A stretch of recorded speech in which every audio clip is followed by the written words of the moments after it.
Hello mga Mars! Welcome back to my channel, Karin Scoop Station here.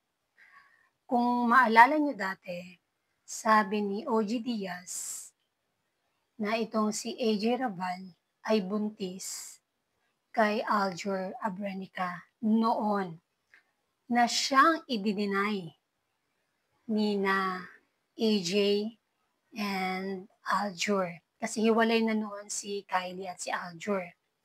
Tapos, pati yung tatay niya, si Jeric Raval, hindi rin daw totoo yun.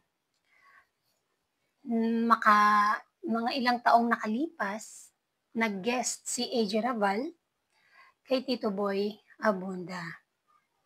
At dito, inamin niya ang katotohanan na sila ay may 3 anak na ni Aljur Abrenica.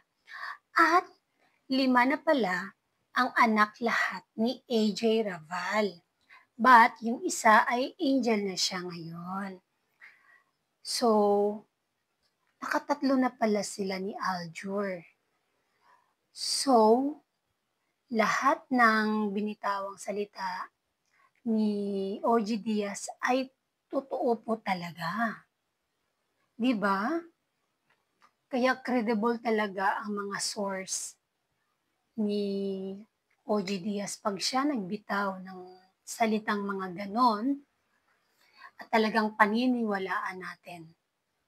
Dati sinabi din niya na si Julia Montes ay nanganak na nga daw ito at nung isinugod nga daw sa ospital upang manganak ay tinakpan daw yung mukha para hindi makilala. Yun, dati na yun, matagal na yung sinabi nun. Pero hanggang ngayon, wala pa namang sinasabi. Pero maraming nakikita na may anak na talaga, pero sila Coco Martin and Julia Montes. Pero wala pa tong pag-aamin. Kaya, ay nako, kaya pala nagsalita na umamin or nagpa-interview si AJ Rabal kasi babalik na siya sa showbiz. Siya ay aarte muli. Hindi natin alam kung anong project na meron siya. Kaya naman ngayon ay nag-iingay siya. Pero choice naman talaga nila yon na pwedeng hindi umamin or aamin. And that's it mga Mars. Thank you for watching this video. Please like, comment, share, and subscribe for more scoops. Bye!